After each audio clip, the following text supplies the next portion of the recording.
Simon, 4 goals and 4 goal scorers. How proud of a moment was today's game for you personally? Yeah, unbelievable. They've obviously come into this off the back of a good run of form. They're top of the form table. We've obviously come into it off the back of a good run of form ourselves, unbeaten in 7 and now 8. We knew it was going to be a really tough game. They're always a good side.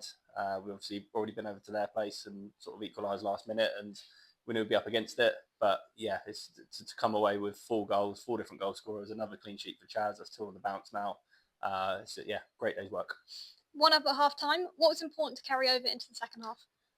Yeah, especially I think at the first half with the conditions, a 0-0 would have been a really good place for us to be going into the second half. So great credit to the boys and Steph and Mo combining just before half time to give us that lead when we sort of had to dig in and defend a lot in that first half. But the message in the second half was this can now be as easy or as difficult as we want to make it, because with the conditions we knew we'd spend a lot of the half on top, and it was about finding goals, and credit to Pilsey for popping up and finding that second one and just sort of easing everyone. And then we've gone on to get the third and the fourth, which is really impressive.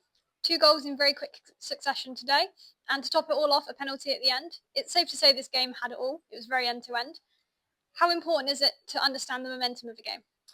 Yeah, it is important, and I think you can, as players, they can feel it on the pitch. Like as soon as it went to 2, you could feel that it deflated them a little bit, and we sort of relaxed a bit more, and we made some changes, and it allowed those boys to come on and play a bit more freely. But the momentum in today was huge, because I think for a lot of the first half, probably all of the first half until the goal, the momentum was with them.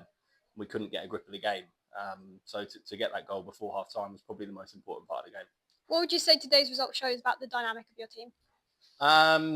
It shows that we've got a good group, and it shows us as a management team, not so much the outside world, but we can trust anyone in this group. We've got a 16 with some players that were left out today, and we've got people like Jay and Riley and Tappers coming in, who are all sort of 18, 19, and it shows we can trust that youth. And then we've got the good balance of experience as well, with the likes of Steph and Dan Davies and Ellis and Hamish and all those boys that are sort of around it. So it's a really good place for us to be at the minute. We've got a tough one obviously on Tuesday night against Hungerford in the County Cup, and just have to go and see if we can continue this train. Thanks for watching City TV. Don't forget to like, share